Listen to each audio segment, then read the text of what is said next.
예, 오늘은 우리 총회 작년 성경공과 우리 나는 생명의 떡이니, 즉 예수님이 나는 누구누구다 요한복음에 7번 말씀하셨는데요.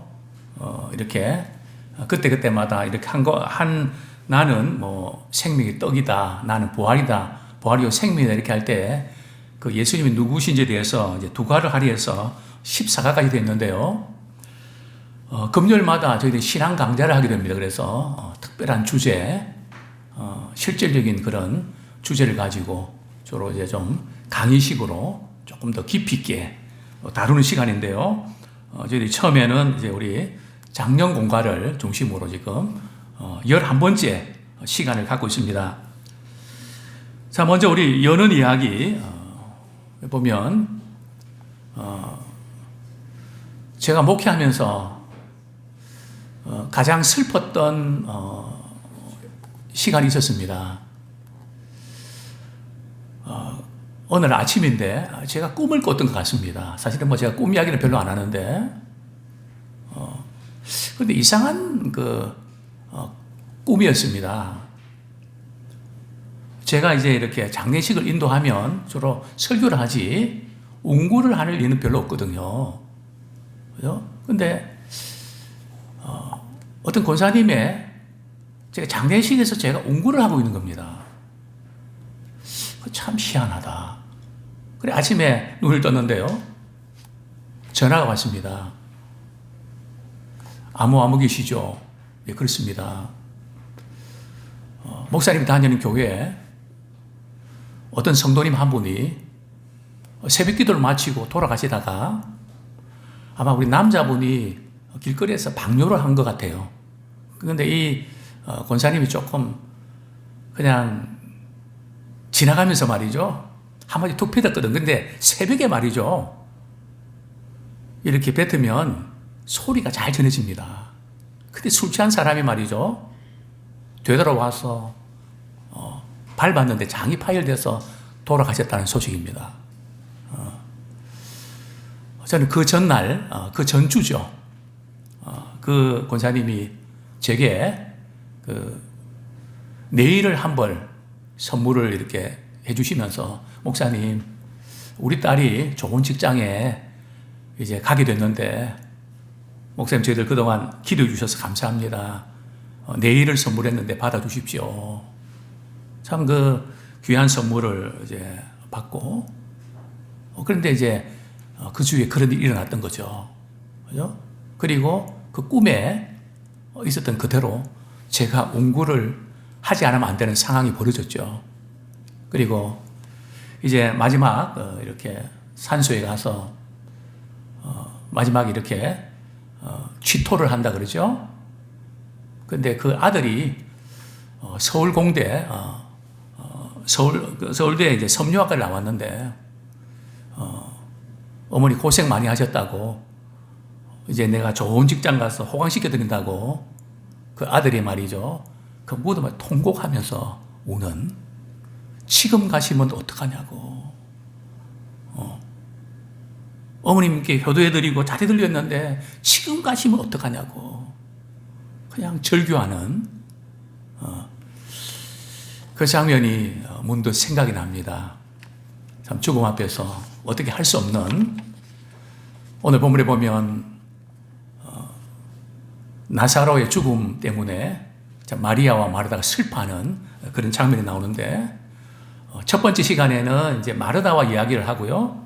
그리고 나서 예수님이 이제 마리아를 찾습니다. 그러니까 마르다가 예수님이 널 부르셔. 자, 우리 80페이지 큰 1번 같이 읽겠습니다. 시작. 예수님은 인생의 비참함을 잘 아시는 분입니다. 예수님은 인생의 비참함을 잘 아시는 분입니다. 자, 관찰 질문 1. 예수님을 만난 마리아는 뭐라고 말했을까요? 예수님께서 마르다를 통해서 이제 마리아를 찾으니까 마리아는 말이죠. 예수님 부르신다 그러니까 급하게 예수님께로 나갑니다. 그러니까 주위에 있던 사람들이 자기 오빠 무덤에 가는 줄 알고 덩달아 뒤따라 가는 거죠.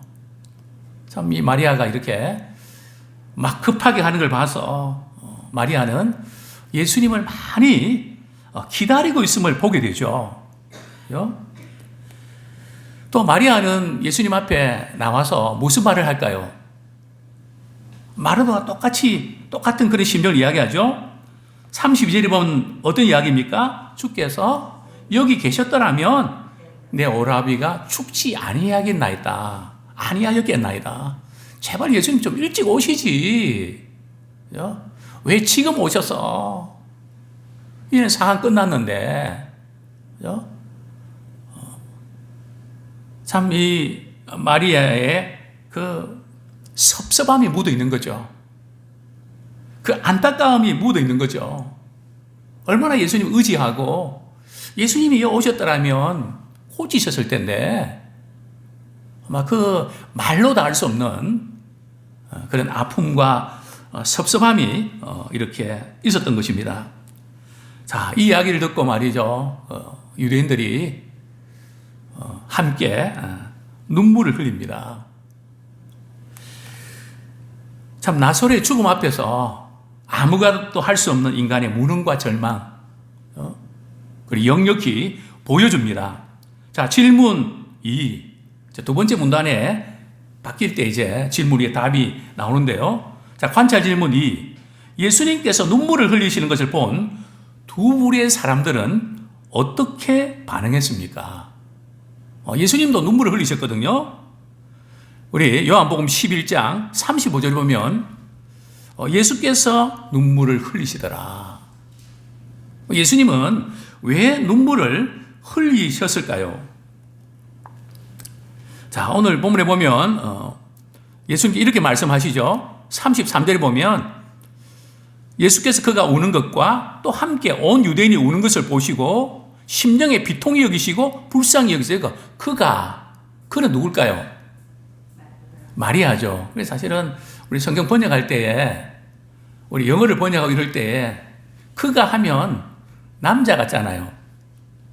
근데 전부 다 그로 표현했거든요. 사실은 이제 마리아인데 여자잖아요.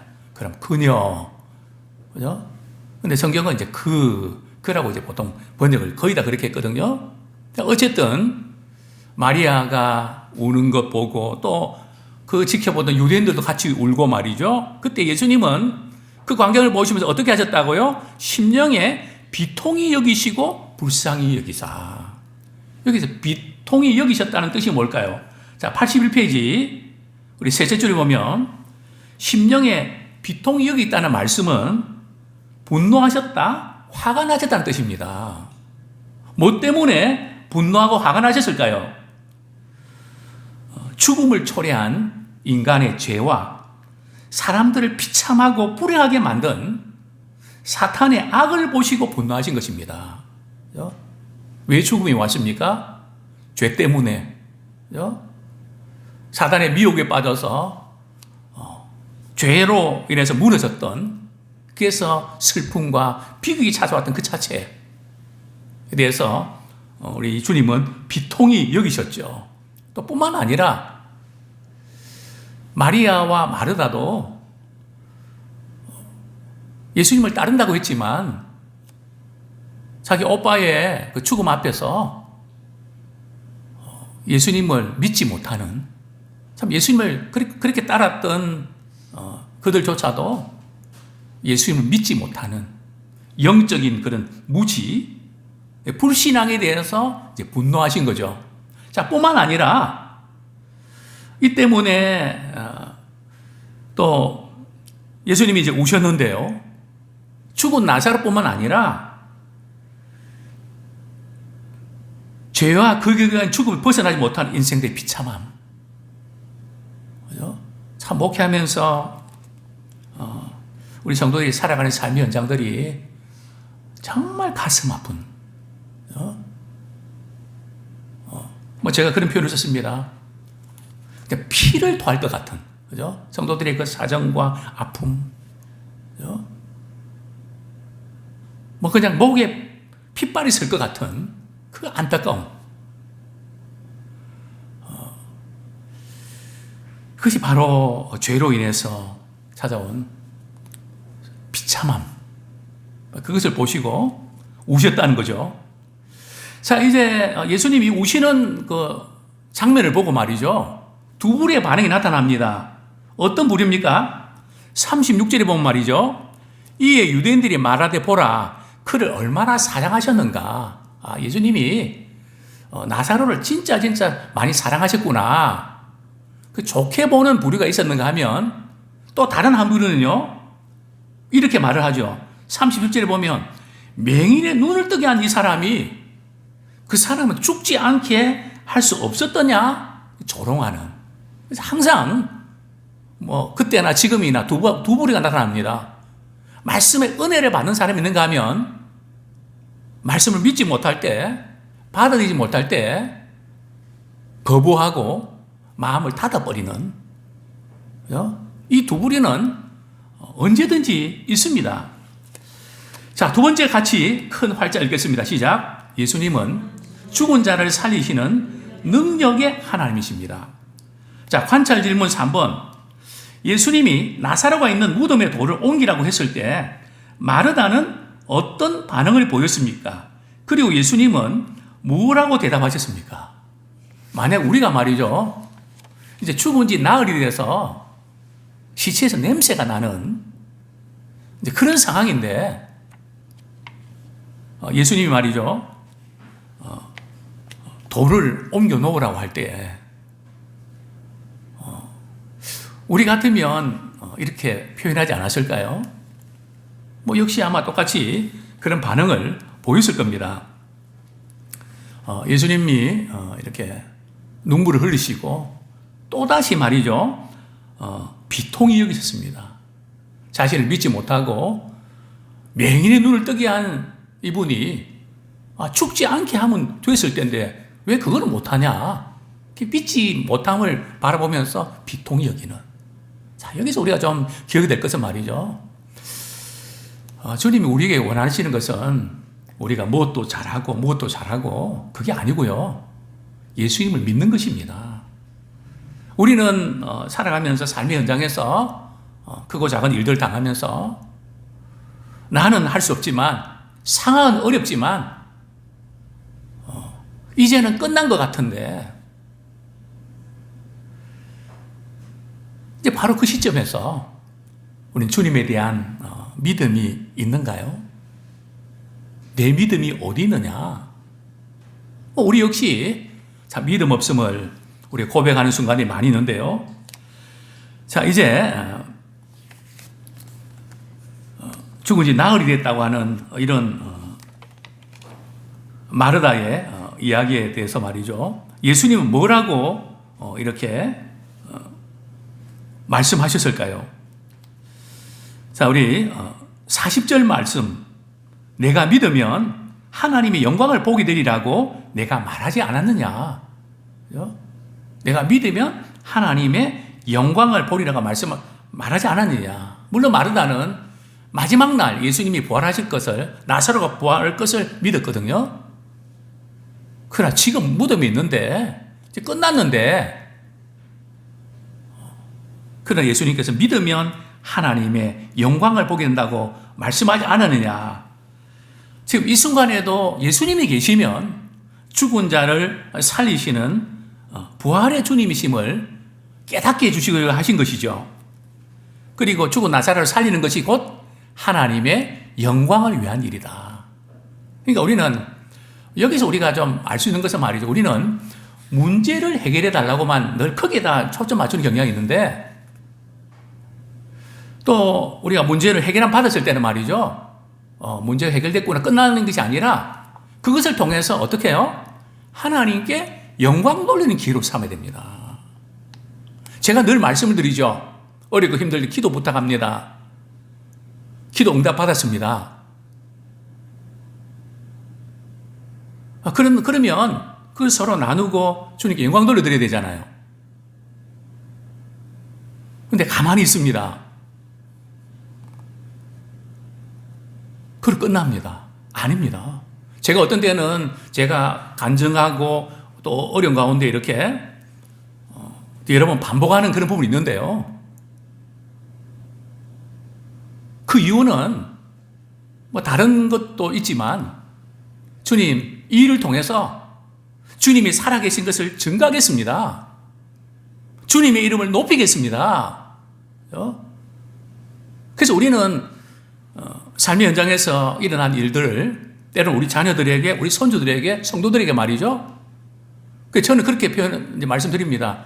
기도 부탁하고 응답받았을 때 먼저 하나님께 영광 돌려드리고 감사하시고 또 기도해 주신 분들에게 한턱을 쏘십시오.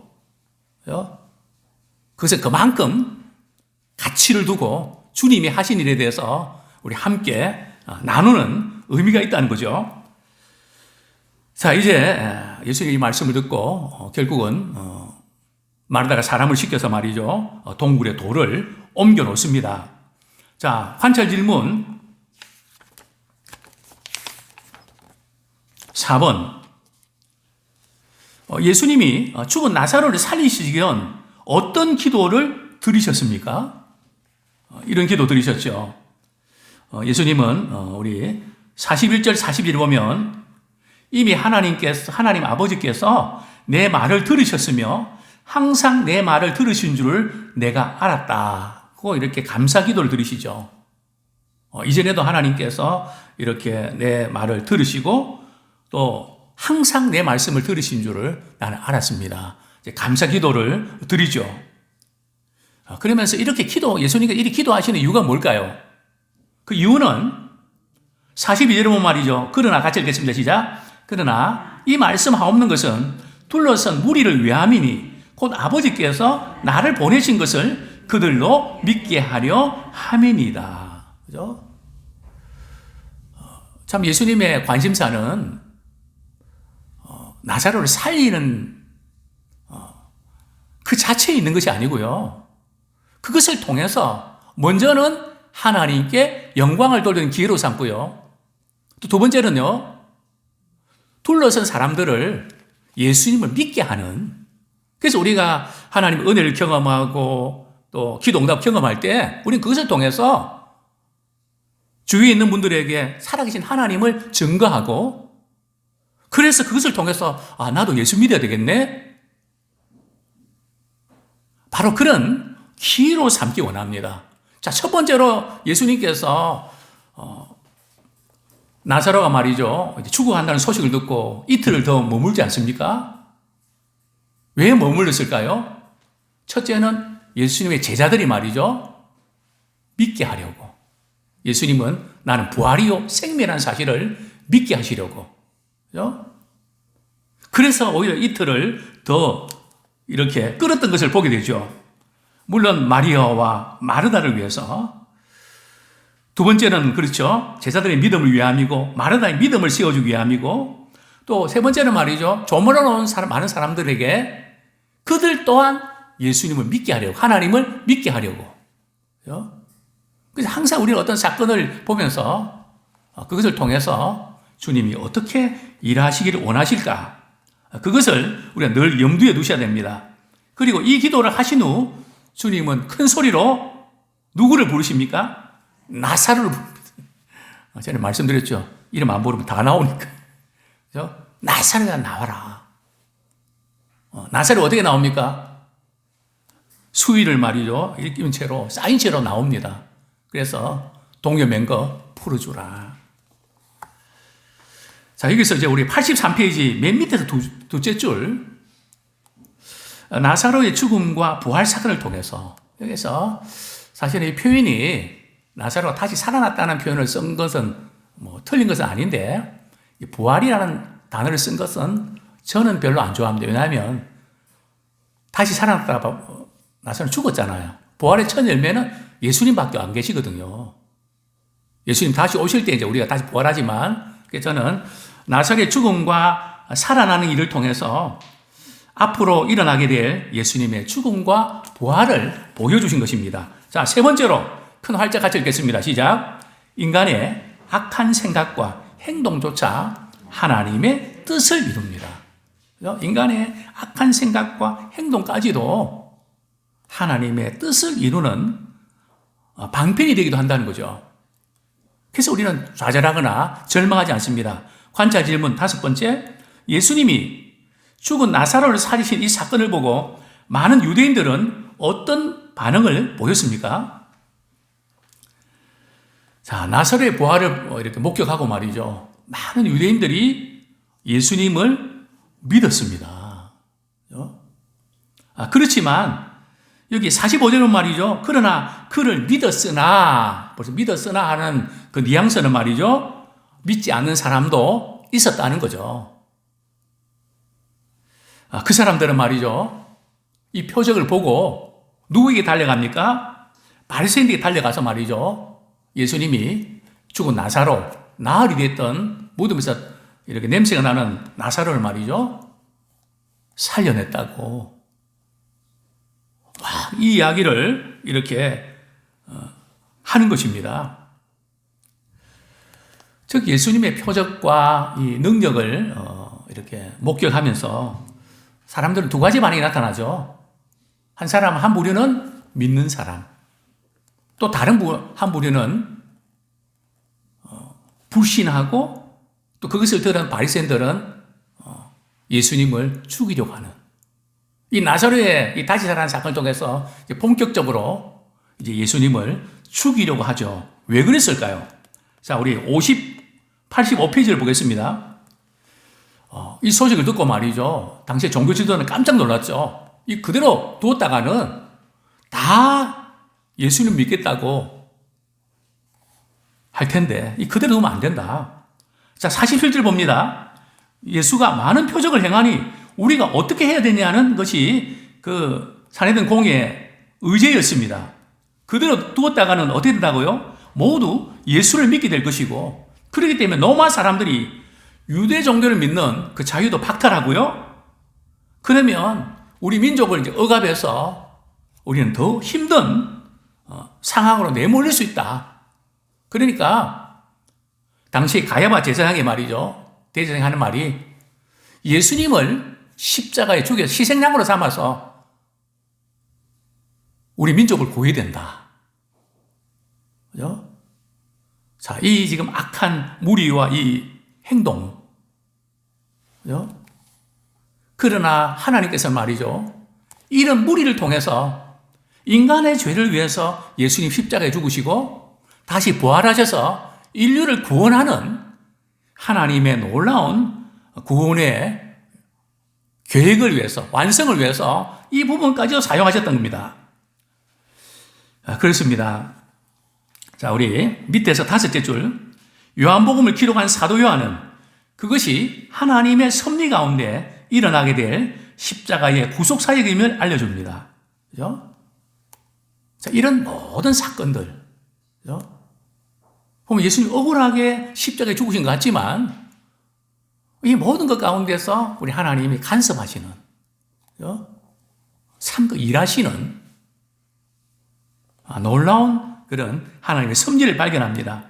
예수님의 죽으심은 유대 민족을 위한 죽음뿐만 아니라 흩어진 하나님의 모든 자녀를 위한 대속의 죽음이었습니다.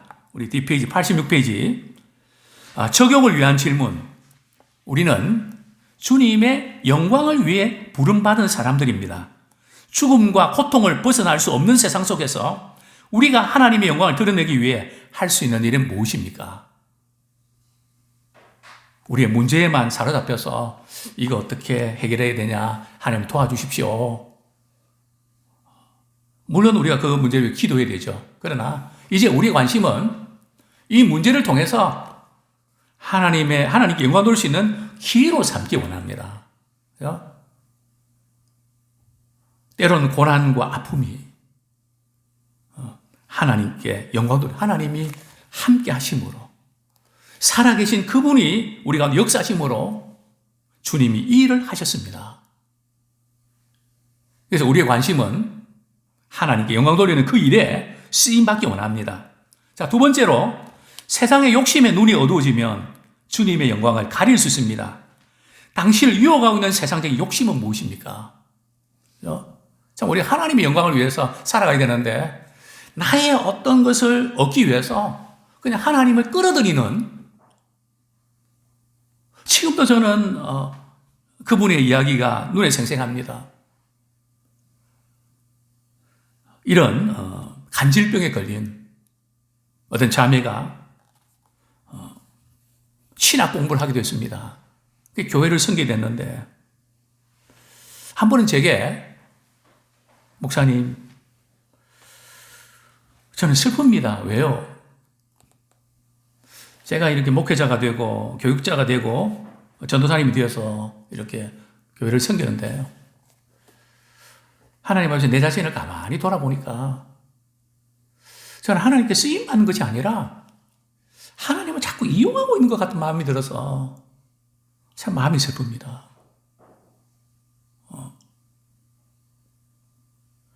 제가 아니라고 이야기했지만 자꾸 그런 생각이 듭니다.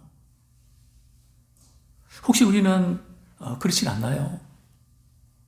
내가 중심이 되어서 내 필요한 것을 도와주기 위해서 하나님이 계신 분이라고.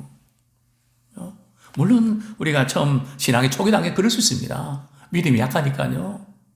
마치 어린아이처럼 자기 중심으로 생각하는 거 맞습니다.